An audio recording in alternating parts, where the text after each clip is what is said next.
তামুলপুৰ জিলাৰ চিকিৎসালয়সমূহত যিমান ল'ৰা ছোৱালী জন্ম হ'ব সেই ল'ৰা ছোৱালীবিলাকক যেতিয়া হস্পিটেলৰ পৰা লৈ যাব লগে লগে আমি পাঁচটা বস্তু তেওঁলোকক দিম। এক নম্বৰ হ'ল বাৰ্থ চাৰ্টিফিকেটৰ কাৰণে তেওঁলোকে আৰু পিছত ক'তো ঘূৰি ফুৰিব নালাগে। 2 number Aadhaar registration, 3 number vaccine card, 4 number Sankalp kit health ডিপাৰ্টমেণ্টৰ পৰা, আৰু 5 নম্বৰ হ'ল আমি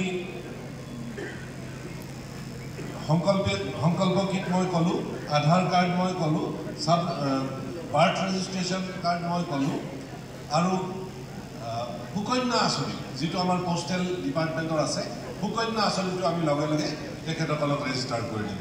তো এই 5টা কাৰ্যসূচী আমি আমাৰ ল'ৰা ছোৱালী জন্ম হোৱাৰ লগে লগে তেওঁলোকে ঘৰত লৈ যাব পাৰিব।